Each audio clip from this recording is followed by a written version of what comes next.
Hello दोस्तों, free online teaching one में आपका स्वागत है। तो हम आगे बढ़ते हुए कक्षा 10वीं गणित प्रश्न बैंक अध्याय 3 का प्रश्न क्रमांक 15 हल करेंगे।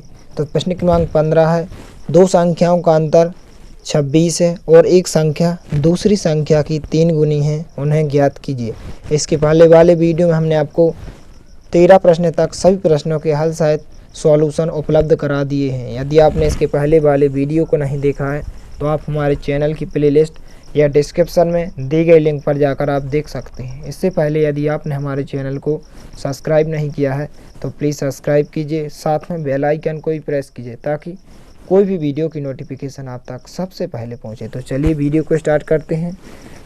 तो यहाँ पर आपको दिया गया है कि दो संख्याओं का अंतर 26 है और एक संख्या दूसरी संख्या की 3 गुनी है, उन्हें ज्ञात कीजिए। तो सबसे पहले यहाँ पर हम लिखेंगे हल। माना कि वे दो संख्या क्या हैं, x और y हैं। आप कोई भी संख्या मान सकते हैं, आप y z भी मान सकते हैं, s और t मान सकते हैं। जैसे यहाँ पर हमने माना वे संख्या x और y हैं। तो इस प्रकार से आपको कोई भी दो संख्या मान लेना है।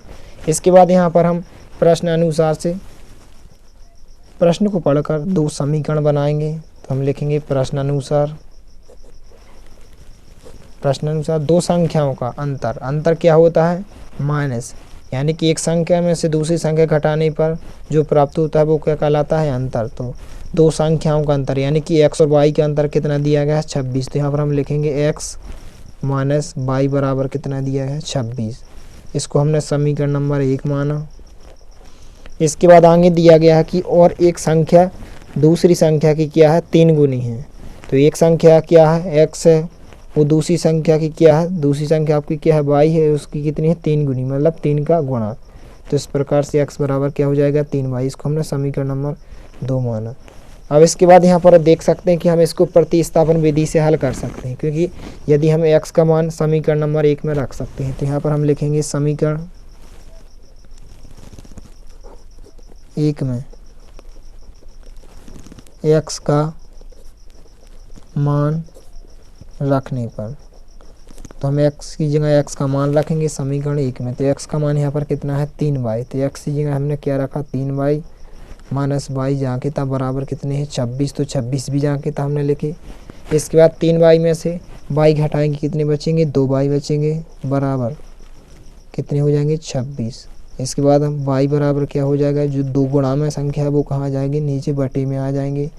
इसके बाद 2 से हम इसको कैंसिल आउट करेंगे तो क्या आ जाएंगे, y बराबर 2 एकम 2 और 2 3 6। तो इस प्रकार से y का मान कितना आ जाएगा, 13 आ जाएगा। अब y का मान यहाँ पर हम समीकरण 1 और 2 में से किसी भी समीकरण में रख सकते हैं। जैसे हम y का मान समीकरण 2 में रखेंगे तो यहाँ पर हम लिखेंगे, इसलिए y का मान समीकरण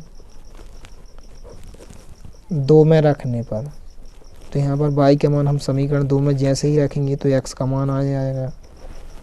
तो यहाँ पर हम y की जगह क्या रखेंगे, y का मान कितना है, 13। तो x बराबर 3 जाके था।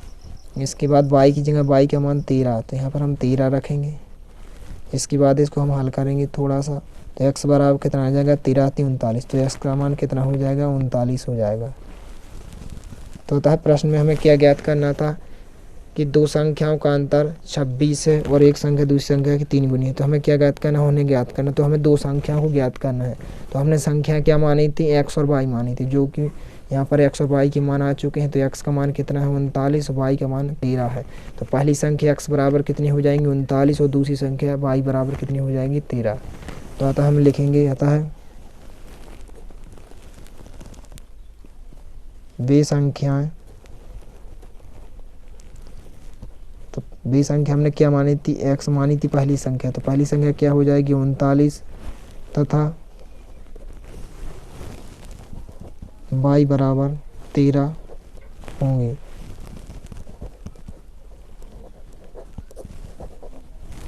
तो इस प्रकार से आपका ये प्रश्न क्रमांक 15 का हल हो जाएगा।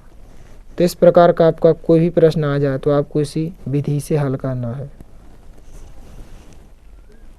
इसके बाद देखते हैं हम प्रश्न क्रमांक 16। 5 संतरे एवं 3 सेबों का मूल्य कितना है, 35 रुपये है। 2 संतरे एवं 4 सेबों का मूल्य 28 रुपये है, तो 1 संतरा एवं 1 सेब का मूल्य ज्ञात करो। तो यहाँ पर हम इसको हल करते हैं। तो सबसे पहले यहाँ पर हम लिखेंगे हल। मान के चले कि 1 संतरा और 1 सेब का मूल्य कितना है, माना। तो यहाँ पर हम लिखेंगे माना 1 संतरे का मूल्य, 1 संतरे का मूल्य x रुपये है। तो हमने माना कि 1 संतरे का मूल्य कितना है, x रुपये, और 1 सेब का मूल्य तथा 1 सेब का मूल्य 22 रुपये है। यहाँ पर इस प्रकार से आपको संतरे का मूल्य x रुपये मान लेना है और सेब का मूल्य 22 रुपये। इसके बाद हम प्रश्न को पढ़कर समीकरण बनाते हैं। तो यहाँ पर हम लिखेंगे, इसलिए प्रश्नानुसार, तो प्रश्नानुसार 5 संतरे एवं 3 सेबों का मूल्य। तो 5 संतरे, तो संतरे का मूल्य यहाँ पर कितना है, x है। तो यहाँ पर 5 संतरे का मूल्य कितना हो जाएगा, 5x हो जाएगा, एवं 3 सेबों का मूल्य कितना है, 35 रुपये है। यानी कि 5 संतरे और 3 सेबों का मूल्य कितना है, 35 रुपये। तो हम क्या करेंगे, इन दोनों को प्लस करेंगे। तो 5x प्लस सेबों का मूल्य हमने क्या माना है, 22 रुपये। तो यहाँ पर कितना हो जाएगा, 3y बराबर कितना है, 35। इसको हमने समीकरण नंबर 1 माना। इसके बाद देखते हैं कि 2 संतरे एवं 4 सेबों का मूल्य। तो 2 संतरे का मूल्य यहाँ पर कितना है, x है। तो इसका 2 संतरे का मूल्य कितना हो जाएगा, 2x हो जाएगा, प्लस एवं 4 सेबों का मूल्य। तो 1 संतरे का मूल्य यहाँ पर 22 रुपये है, तो 4 सेबों का मूल्य यहाँ पर कितना हो जाएगा, 4y हो जाएगा। तो यहाँ पर हम लिखेंगे 4y बराबर कितना दिया गया है, 28 रुपये। तो यहाँ पर हम लिखेंगे 28। इसको हमने समीकरण नंबर 2 माना। अब इन दोनों समीकरणों को हम किसी भी विधि से हल कर सकते हैं, चाहे तो आप विलोपन विधि से, बीजगुणन विधि से, प्रतिस्थापन विधि से। तो इन तीनों विधियों में से आपको सबसे सरल विधि जो होती है वो होती है आपकी क्या होती है, विलोपन विधि होती है। तो हम इन दोनों समीकरणों को विलोपन विधि से हल करेंगे। तो यहाँ पर विलोपन विधि में क्या होता है कि x के गुणांक या y के गुणांकों को समान करना पड़ता है। तो यहाँ पर हम x के गुणांकों को समान करते हैं, तो 2 का गुणा हम समीकरण नंबर 1 में करेंगे और 5 का गुणा हम समीकरण नंबर 2 में करेंगे। तो इस प्रकार से हमने लिखा कि समीकरण 1 में 2 का गुणा करने पर और समीकरण 2 में 5 का गुणा करने पर। तो जैसे ही हम गुणा करते हैं तो समीकरण 1 में 2 का गुणा करेंगे, 2 का गुणा 5x में भी करेंगे, 3y में भी करेंगे और 35 में करेंगे। जैसे हम 2 का गुणा 5x में करेंगे कितने आ जाएंगे, 10x, प्लस 2 का गुणा 3y में भी होगा तो 6y आ जाएंगे, बराबर 2 का गुणा जैसे ही 35 से हुआ कितने आ जाएंगे, 70 आ जाएंगे। इसके बाद हम समीकरण 2 में 5 का गुणा करेंगे। तो समीकरण 2 में 5 का गुणा जैसे ही करेंगे तो कितने आ जाएंगे, 5 2 10x, प्लस 5 का गुणा 4y में भी होगा तो कितने आ जाएंगे, 20y, बराबर 5 का गुणा 28 से भी होगा तो यहाँ पर कितने आ जाएंगे, 140। तो इस प्रकार से आपके यहाँ पर देख सकते हैं कि x के गुणांक क्या हो चुके हैं, समान हो चुके हैं। यदि हम इन दोनों समीकरणों को जोड़ते हैं तो क्या आ जाएंगे, 20x आ जाएंगे। लेकिन हम यहाँ पर क्या करना है, घटाएंगे, क्योंकि जी ताकि ये कैंसिल हो जाए। तो यहाँ पर हम लिखेंगे घटाने पर। तो यहाँ पर जैसे ही घटाते हैं तो चिन्ह क्या हो जाते हैं, बदल जाते हैं। प्लस का माइनस हो जाता है, प्लस का माइनस, और प्लस का यहाँ पर माइनस हो जाएगा। तो यहाँ पर आप देखते हैं कि 10x से 10x प्लस माइनस के कैंसिल हो जाएंगे। इसके बाद 6y और माइनस के 20y है। तो यहाँ पर कितने बचेंगे, माइनस के 14y, बराबर यहाँ पर कितने बचेंगे, माइनस के 140 है, प्लस के 70 है, तो माइनस के कितने बचेंगे, माइनस के 70। इसके बाद माइनस से माइनस कैंसिल हो जाएंगे तो यहाँ पर क्या बचेगा, 14y बराबर कितने हो जाएंगे, 70 हो जाएंगे।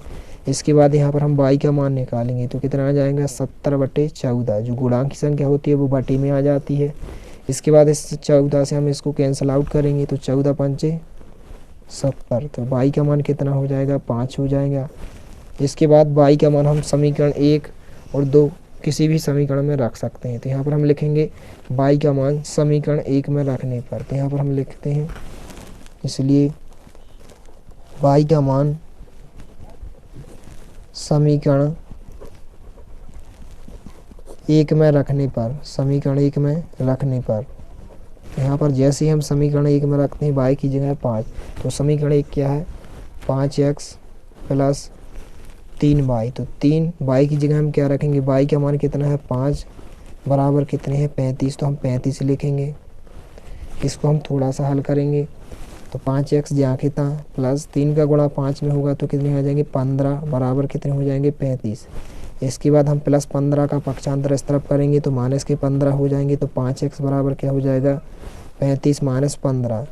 अब 35 में से हम 15 को घटा देंगे तो कितने बचेंगे यहाँ पर 5x बराबर 35 में से जैसे ही हम घटा देते हैं तो कितने बचते हैं 20 बचते हैं। इसके बाद यहाँ पर हमें x का मान निकालना है तो 5 जो गुणा है वो बटे में पहुँच जाएंगे तो 20/5। इसके बाद 5 से हम इसको कैंसिल आउट करेंगे तो 5 जो कि 20, तो x का मान कितना हो जाएगा 4। तो अतः जो हमें प्रश्न में क्या ज्ञात करना था कि एक संतरा और एक सेब का मूल्य। तो एक संतरा और एक सेब का मूल्य हमने क्या माना है x माना है। संतरे का मूल्य हमने x रुपये माना है तथा सेब का मूल्य हमने y रुपये माना है। तो अतः जो x का मान यहाँ पर कितना आया है 4 आया है और y का मान यहाँ पर कितना आया है 5 आया है। तो अतः हम लिख सकते हैं, तो अतः हम लिखेंगे कि अतः तो इस प्रकार से आपको लिख देना है कि अतः जो हमने क्या माना था, अतः एक संतरे का मूल्य, एक संतरे का मूल्य जो हमने क्या माना था 100 रुपये माना था वो क्या हो जाएगा 4 रुपये हो जाएगा। तथा एक सेब का मूल्य जो हमने क्या माना था 22 रुपये माना था वो क्या हो जाएगा y बराबर कितना आया था 5 आया, तो y बराबर क्या हो जाएगा 5 रुपये होगा। इस प्रकार से आपको इन दोनों प्रश्नों को अच्छे से तैयार कर लेना है। इसके बाद ये आपका सॉल्यूशन है, इस सॉल्यूशन का आप स्क्रीनशॉट ले लीजिए। यदि वीडियो पसंद आए तो प्लीज़ लाइक कीजिए, दोस्तों के साथ शेयर कीजिए और यदि आपने हमारे चैनल को सब्सक्राइब नहीं किया है तो प्लीज़ सब्सक्राइब कीजिए। धन्यवाद।